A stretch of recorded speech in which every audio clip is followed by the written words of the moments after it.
a safety boot and a womb. Mamim be so and I'm in farm on one casa be so. I say me farm bro. Interview nearby. Unsa moon share safety boot. O nine that for me. And I will wait you myself share safety boot. It's the safety boot bro. Any one casa you no moon share. Any. Where am size? DJ Nyame, why you need na? Then I will catch a for your brother. You need to be born in. Then I say pa Nyame Shrano. Nyame Shrano pa na safety you know. The boy cry easy. Safety boot in the so near nada nasi. Nyame Shrano pa so I bring my DVC. Nyame Shrano so ye okay in the brain. I go pon bohum man. No man no content so. Welcome to Second Generation IT Group. Hello, my name is Ferdinand Asamoah, Director of Second Generation IT Group. We've been in business for the past 5 years, and we have a lot of clients who have come through the school and they're doing pretty well. We offer 18 weeks of cyber course, which runs for every Saturday from 10 a.m. to 2 p.m. And people ask, why Second Generation IT Group? Yeah, we offer different courses in cyber. Cyber is kind of big, so we offer risk management, we offer FISCOM, we offer cloud computing, we offer pen testing, and we also offer Splunk. Courses are offered virtually. It doesn't matter where you are in the world, you can just join the course without any. It's very convenient for everybody. You can reach us on our social media. You can reach us on Facebook, you can reach us on Instagram, and you can also reach us on our website, which is secondgenerationitgroup.llc.com, the company that provides beyond excellence.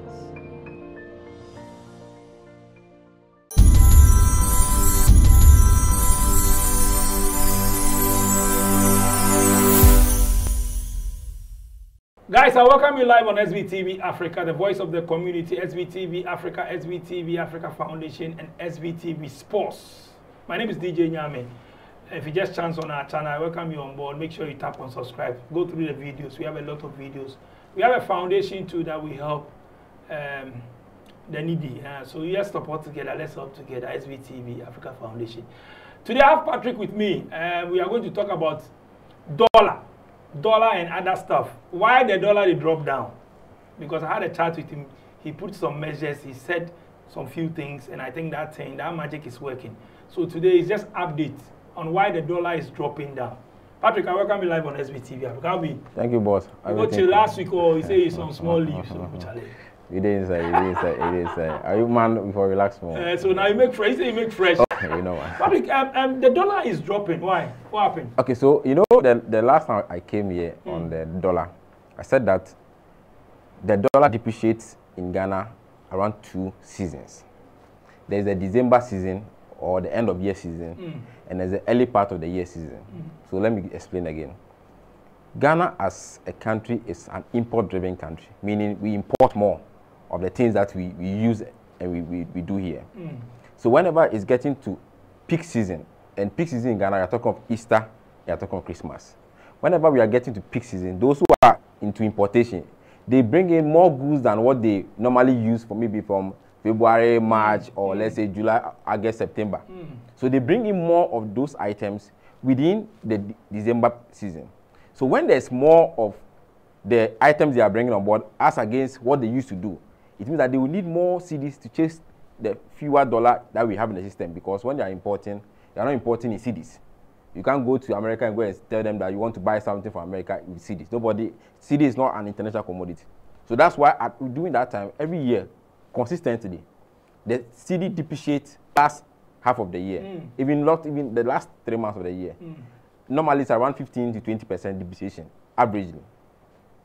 Then the beginning of the year, we also have depreciation between January and March, because we have foreign companies in Ghana who have to send their profit back to their home country. So you have some companies from South Africa, some from Nigeria, some from Turkey.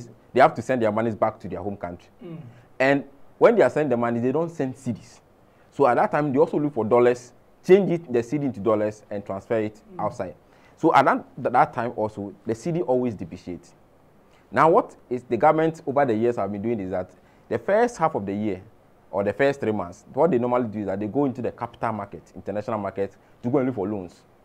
When the loan is coming, it's coming in dollars or euros. Once that dollar or euro comes in, it meets the time that they are also moving the money out of the country to their home country. So see that the dollar depreciates, but doesn't depreciate that much. Around the last 3 months of the year too, the depreciation that we expected to see, we don't see because that's the same time that the cocoa syndicated loan that we always go for our cocoa seed also come in. So we also limit the depreciation of the cedi around that time, that we don't see it much. Now this year, Ghana was not able to go to the capital market for the loan because all the investors were taking their monies to America because America increased their treasury bill rate. And when America increased their treasury bill rate by 1%, it's huge money for investors because their cedi, their currency is stabilized, is the best. The same way, because of that, the cedi had depreciated over the period of time. But in the last 2 months or so, let's say a month and some weeks, what has happened is that those who are also at the back end of the dollar market, who are making gains out of dollar. Don't forget, the first time I came here, I said that there were some people who are politically connected and all that, who were now feeding. They were now using the media, social media, to be feeding the rate going up. Once that is happening, you see that the rate of depreciation is increasing almost on a daily basis. Today is 11, the next day is 12, next day 13, because people are just fueling it. It's not people who are buying it for importation or the fuel stations. It's people who are just increasing expectation. So if I need to buy, let's say, something in 3 weeks' time, and I hear that dollar will be going up in 3 weeks' time, or less in next week, what I will do is I'll buy it now, even though I don't need it. So that led to people buying a lot of those commodities. And they were also using the forex bureaus and some of the banks to be hyping it. Hey, today is going up, today is going up. Now, what has happened with the slowdown is that a week ago, government met forex bureau owners and the banks and had a meeting with them on how they can stop this thing. Suddenly, a day or two, we have seen the dollar dropping. So why? That should tell you that what I said was the leading cause for the dollar depreciating was speculation. Because those who are buying, they are still buying. This is the time they even need to buy more. So if they are buying more now, then the dollar should have been going up. But it is dropping and it's stabilizing. Because now, government has decided that if you go against the law as a forex bureau, we'll take your license. Like what happened with some 2 forex bureaus recently. So now those who are also speculating and hijacking, now they are all scared. That hey, if we joke right now, something will happen to us. And for me, that is what the government should have done some weeks ago. Once they saw that speculation was heightening, that was what they should have done. Once you do that, it puts everybody on their toes. If I have dollars today, and I'm scared, I don't know what will happen tomorrow. It's possible that tomorrow it will go to what? 11. And if it goes to 11 and I bought it at 13, unless I decide to hold my dollars, if I sell it now, I'm making a loss. So that is how you manage the dollar situation until Ghana becomes an export country, where we are now exporting more, we are getting more foreign currency, more than what we are importing. Until we get to that level, we are also always going to have this challenge. When you go to South Africa and other African countries, you won't even see dollar in the system. If you want to buy something, you go to the bank. It's only the bank that can help you to transfer money. But in Ghana, people are able to buy items from China and other countries without going to the bank. Why? What they will do is that they will go to the black market, give them cedi. Black market, give them cedi. But the items will be shipped and it will get to Ghana. When it gets to the port too, they don't have any transfer document, but they're able to bring the items from the port. We are killing ourselves. So the dollar now, what's the risk now? So the rate, as of this morning, when Bank of Ghana brought it, it's around 13 flat, 13 point something. Is it going to drop more? With the indication, I know the cocoa loan and other loans are now in. If the government decides to blow horns on it and make noise about it, that it is in the market now, you should expect that it will drop further. Because now those who are having the dollars, who are thinking they are going to make some gains, are now going to be scared. And some may sell them off. Once they sell them off, it will make the cedi stronger against the dollar. So we should expect that before the year ends, maybe if it's not low, we should get around 11. It's possible that it can come down. But if measures are not put in place and we go into the new year and the speculators start again because people are now needing dollars to transfer to their home country, it will fly again. So why are we speculating it? Is it like to sabotage the government or why? I don't understand why this speculation. You see, it's not sabotage. It's people's business. There are people who are professional speculators, okay, and that's how they make their money. So when they say it's going up, then people will go and rush and buy exactly more. So what they will do is that if I have 100,000 cedis today, and I'm a professional speculator, I know how I'm able to speculate. I'll just go and buy, let's say, $10,000. Assuming the rate is 10, I'll buy $10,000, keep it today. Then now I will activate all my speculative measures. for them to begin to start, hey, it's going up, it's going up. They will fly it until government does something. By the time government does something, it's around maybe 15 cedis. So if now they see that government has now seen the trick, so they are now putting in place measures to bring it down, then I'll sell my $10,000 at 15 cedis. I've made so much within the space of maybe 1 week or 2 weeks. Then they'll keep the money again. They won't go and invest in maybe treasury or anything. They'll keep their money again.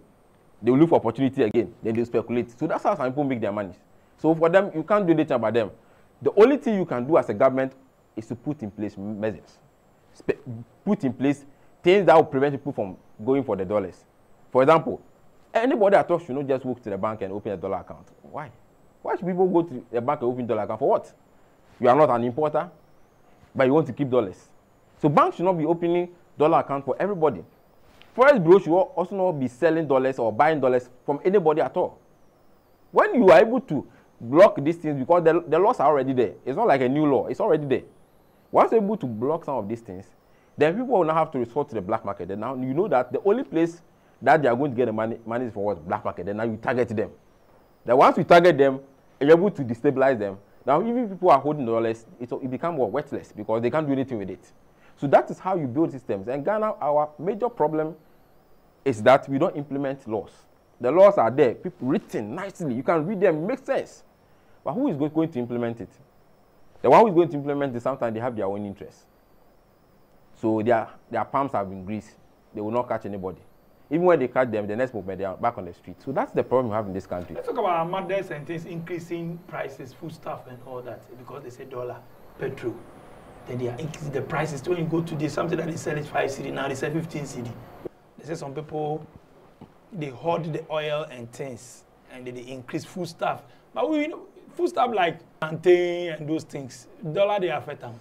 Okay. Cassava and all those, pepper and all those things. So what the market women are doing is that they were anticipating that the dollar will keep on rising. So if I buy something at, let's say, $13 cedis today, and I'm hearing that tomorrow the price is going to rise to, let's say, 15 cedis. What I will do is that I'll increase the price of the item today, so that tomorrow I'll get the same the money to go and buy the same quantity tomorrow. No, but it doesn't. This our local foods here, why dollar? No. So if dollar is up, why do you have to increase your? It's not right, but you see, it has an impact on fuel. They will use the excuse of fuel. So fuel price, as we speak, look at 1 liter. It's gone up. And some of these people, they will go for the item from the hinterlands, long distance. So that's the margin that they are using. But you see, the mistake they do is that they try to apply the percentage on every item. So I'm going for, let's say, a trip worth 200,000. Instead of applying the margin on, let's say, 200,000, fuel price went up by, let's say, 10%. So let me increase the price margin that I'm going to make by 10%. No.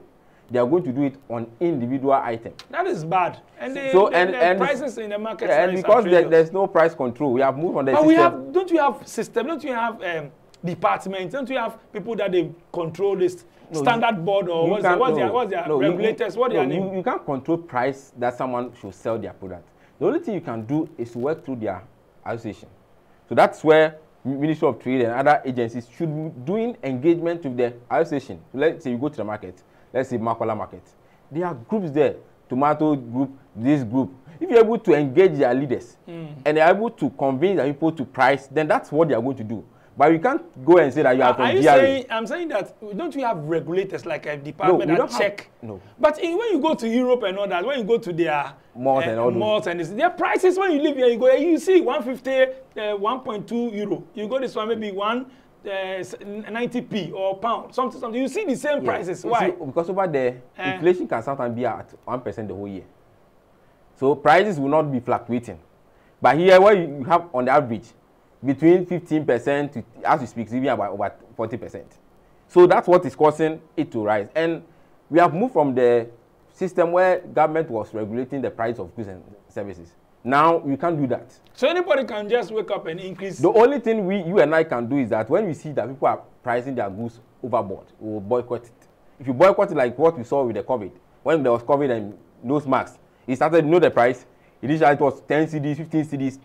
Now when people were boycotting, more was coming in the system, people were not even using. Now, even when they are selling even 1 cedi, they have to do two double before people will buy it.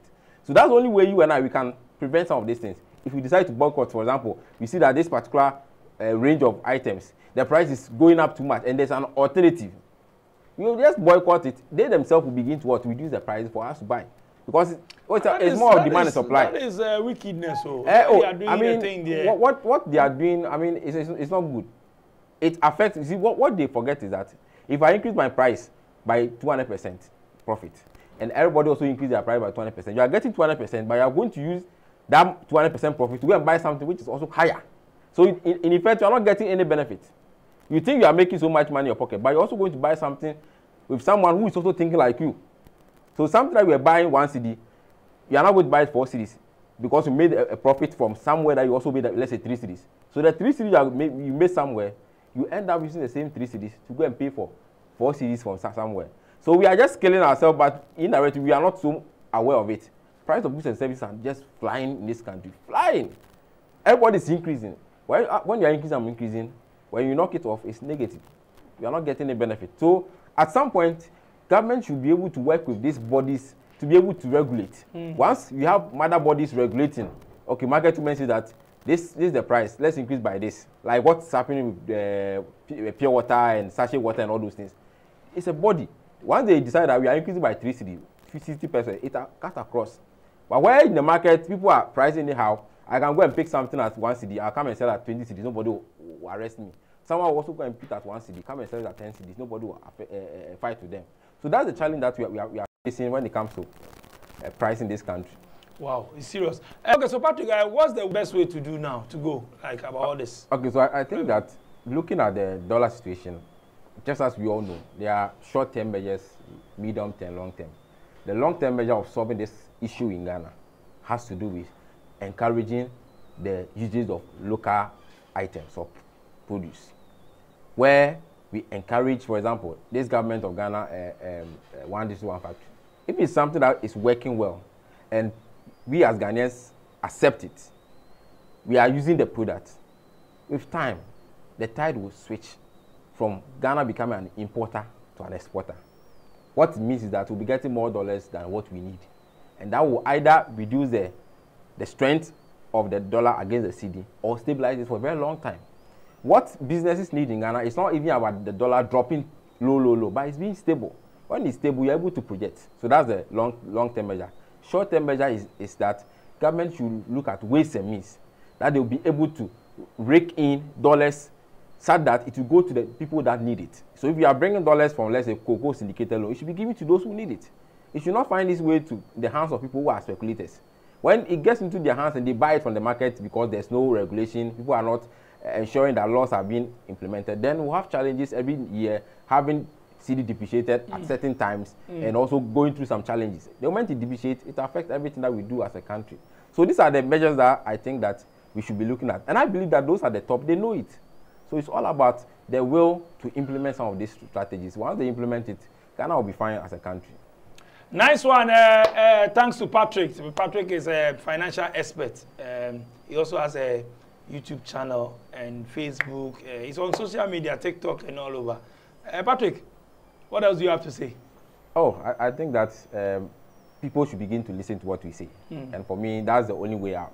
Once you're able to listen to advice from people who are also experts in the field, the country as a Ghana will all enjoy. So those who bought it at 15, they are lost, eh? If they don't take care, unless there are people that are professional speculators, some of them they can keep it and wait and speculate again. It will drop to 8. Oh.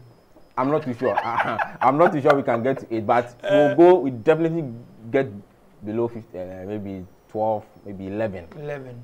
We can get there. If you're able to speculate positively, it will scare them to also sell their dollars. And for me, it's good for us. The fuel price will all come down. Then the commodities will also come down. Then we'll all be comfortable again. Otherwise, we'll be struggling. Because don't forget, Ghana, we pay foreign loans in dollars. If the dollar goes up, it's not just all of us. The government money that they are getting as revenue, they use more to go and pay for interest on loans because the dollar has gone up against the cedi. Wow. So, Patrick, before you leave us, your social media handles. Yeah, so as you already said, I have a YouTube channel, Patrick TV GH. You can follow me on all social media platforms, Patrick TV GH. Patrick TVGH or Patrick Babankwa. If you want to find me on TikTok, as you said, Instagram, Facebook, Patrick Babankwa, that's the name. When you go to Twitter too, the name is Savings Twitter. Savings Twitter, you find me there. We'll be able to vibe. Okay, nice one. We thank Patrick so much for passing through SBTV Africa. I told you guys that every week I'll try and bring Patrick. He's just close to me, so getting him is not difficult. Charlie, so nice one. Thank you so much, Patrick. Running errands in Ghana? Don't worry anymore. Sumafo is a mobile app that enables you to run errands in Ghana in a safe, affordable, and fast way. Our services are caring and assistance services. We'll visit your elderly relatives and connect them to needed health care. Errand services will buy and send groceries, birthday cakes, supplies to homes, offices, and schools. Confirmation services will provide third-party confirmation video for contractors' work, and personal representation services will represent you at functions such as funerals and marriages. Download the Sumafo app on Google and iOS stores and enjoy the convenience of running errands in Ghana at your fingertips. Sumafo, send your love home. By this time, USA, why? Oh, hello. My name is Carla Boss, the only boss. Wait, honest. People, when you see me like that, it's all about good news. Why? Because Tap Send is making life so easy and convenient for everybody. So, are you ready for the good news? Hello, come and tell us. Okay, thank you. So, Tap Send brings to you the double referral bonus, which runs from now to the end of October. Now, all you need to do is to tell your friends, your family, your loved ones who live in the USA to use your referral code when sending money with Tap Send. And they get an instant $10 free. Wait, and you that you are using your referral code, you are going to get double your referral bonus. Initially, if you're in the Europe, you're supposed to get what, €5 for your referral bonus, but now it's a double promotion, so you're going to get €10 instantly. In Canada, it's also double, so that means 10 Canadian dollars. And if you're in the UK, as usual, you're supposed to get what, £5 for your referral bonus, but now it's double. So you're going to get what, £10 just for you. Let the people in the USA know what's going on with Tap Send. Let them use your referral code and they are going to get money, and you're also going to get money. Oh, but get to know that this promotion is only targeted for USA. So meaning, if you refer someone who lives outside USA, you won't receive any bonus. But also, if you are living in the USA, you can also participate in this promo by referring people within USA to use your referral code, which you can find on the app right here.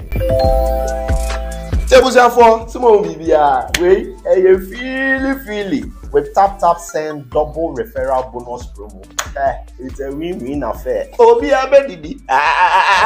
Download Tap Send now on Google Play and App Store. Tap Send, it's secure, convenient, easy, and fast.